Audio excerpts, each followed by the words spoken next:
Hey, what is up? It's been a long time. Hi-Fi review. It's been a long time. My last video was out probably 2020 December or November, and I took a breather for a while, and now it's time to make a review. But instead of making a ridiculously over-the-top intro, today we're going to take time to talk about a few things, especially the time that I had not posted a new video. A lot of people commented a lot of good things and some more bad things, and I will take that into account in this video today.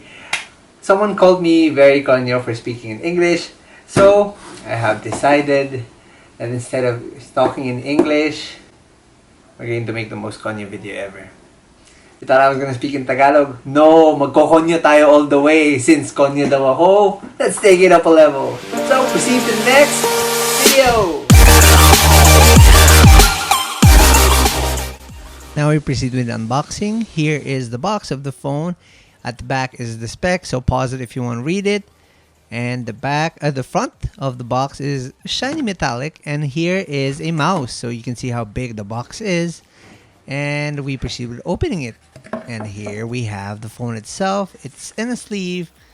And as you can see, I already removed the sticker because I've had the phone since November, so I kind of messed with it already. And at the back, you have the Hyundai logo. We proceed with accessories first. It has a free jelly case.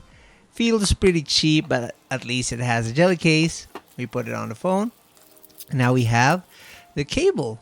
Surprisingly, this phone has a Type-C cable because the phone itself is Type-C, and the quality is not that bad in my opinion. And here we have some headphone jacks, but sadly, it's the Type-C type. The headphone jacks. And honestly, they don't sound bad, but they don't sound good either. So they're just in between. Now we proceed with the power brick. And unlike most power bricks that I've reviewed on cheaper phone, this does not feel cheap at all.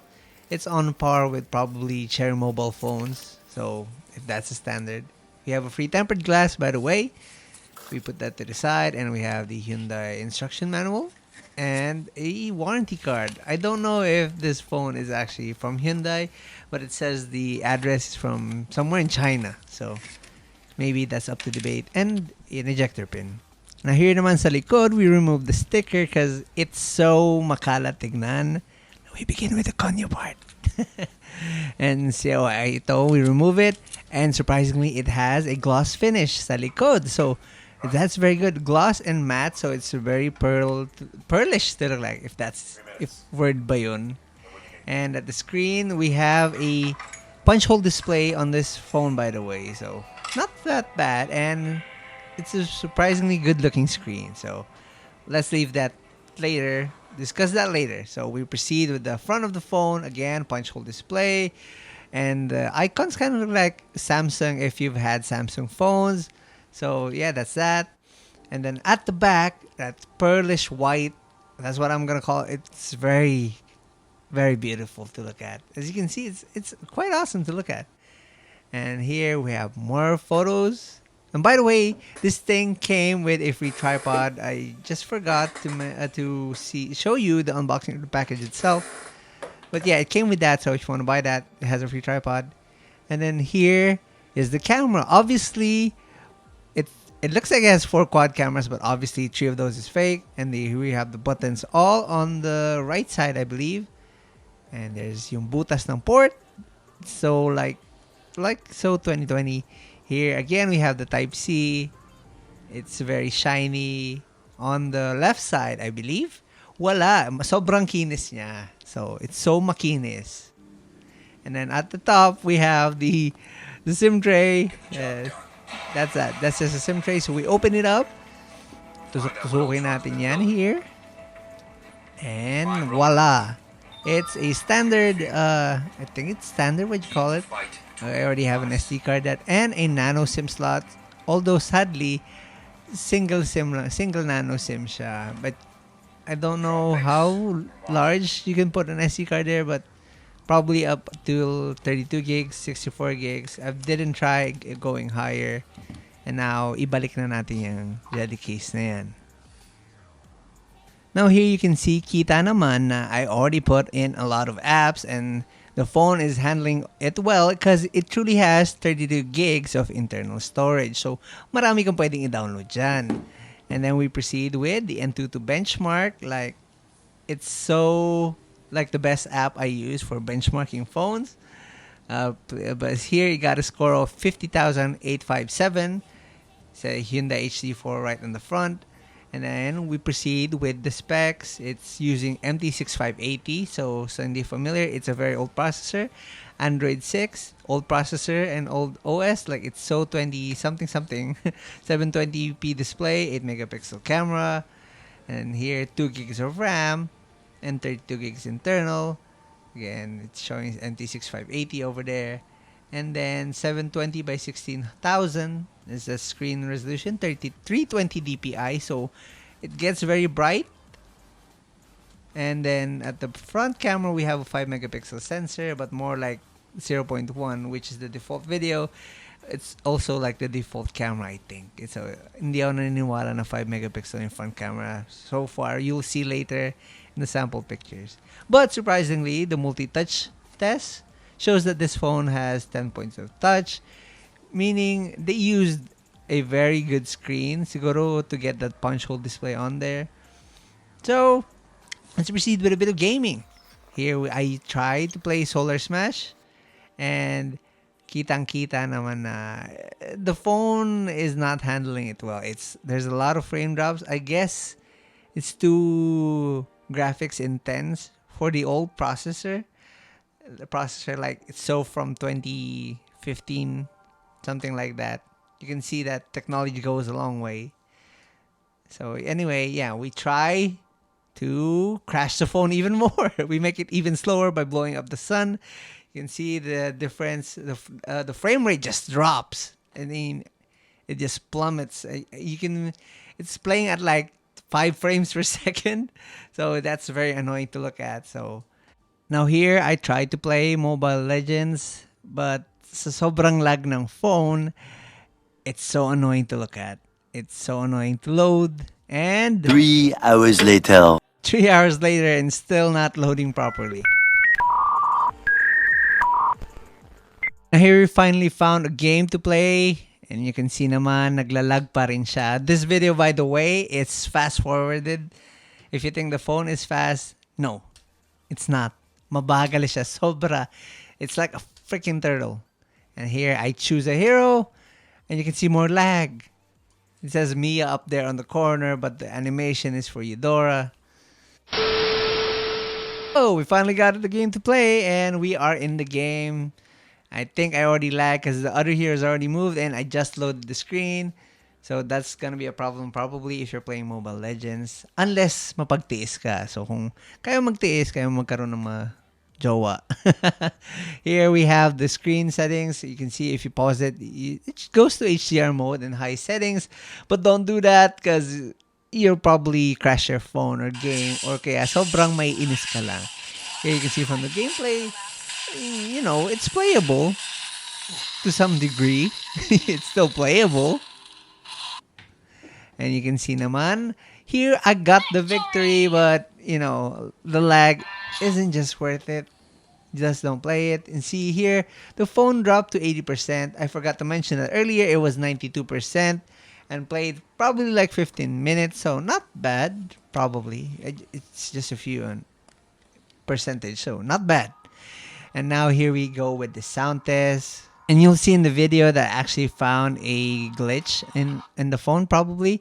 The screen maxes at 720, and when you try to play 1080p videos, it will just bug the screen out.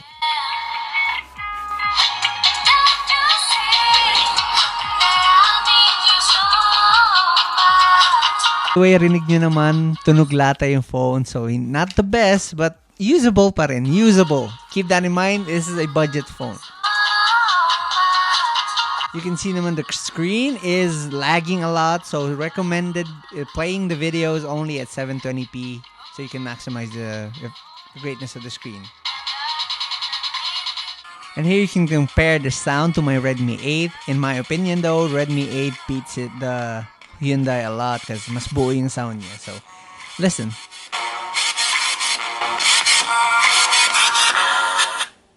Overall, the screen, maganda naman siya.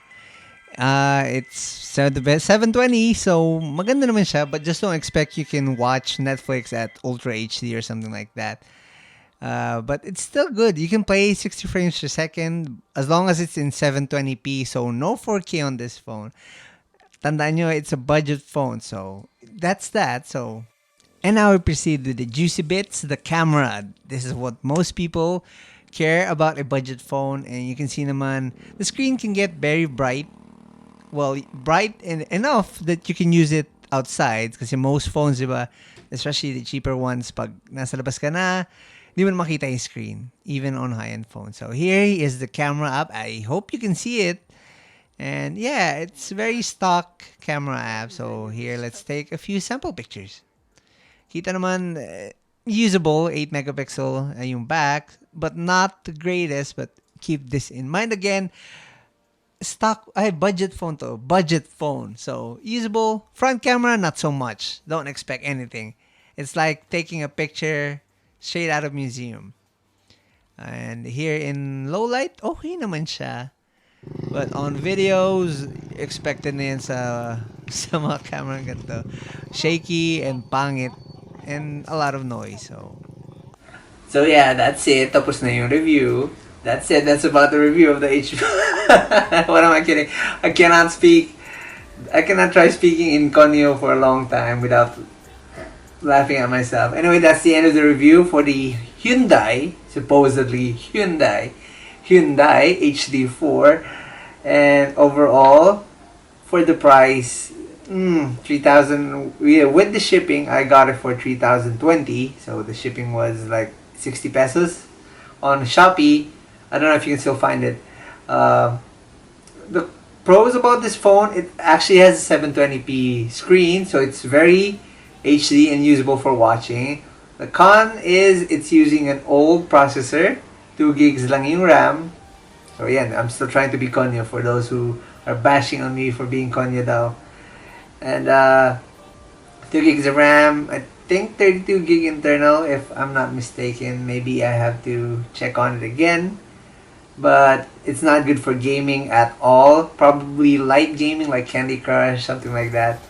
Mobile Legends, it can handle Mobile Legends, but that's about it. You cannot play League of Legends, Wild Rift, no, you can't play it on this phone. It's usable probably for Netflix because it has a 720p screen, so it's actually good for that. And surprisingly for the price, 3,000 pesos, less than 3,000 for the unit itself. You have a punch hole display. Again, a punch hole display. And that's actually amazing for me. So something this cheap has a punch hole display. But don't expect the cameras to be good. As you've seen on the video, parang galing sila ng early 2010. So, yan. I'm still pushing still pushing myself to be Konyo for you. For that one person who's hating on me. So anyway, that's it. That's the end of the review. I'm giving it a rating of 2. So it's not that really good. I don't recommend you buying it unless you want to buy it as a gimmick. It's actually very good for watching. So if you want to use this phone as just a backup where you can watch movies or for your kids, probably you can get it because it's not that expensive. It's actually cheap. But if you want a daily use phone, your daily driver, don't buy this phone at all. So yeah, that's it. I'm sorry for how it took long. Anyway, I'm sorry that my newest video took a long time since my other videos. I've been very busy with my life, been soul searching. Just kidding. I just didn't have the time to make another review, but hopefully this one makes up for it. I have probably other more phones to review. This one actually I bought last November, so it's been a long time with me, so there's no wrap. It's been unboxed for a while now, so maybe it's slower than usual, but hey, it's not that expensive, so don't expect this phone to be good at performing at all. So yeah, that's it. That's the end of the review. Again, I gave it a rating of 2. Don't buy this if you're looking for a daily driver. Nope, not this phone. No, not this phone. Anyway, that's the end of the review. we will end this with the classic high five.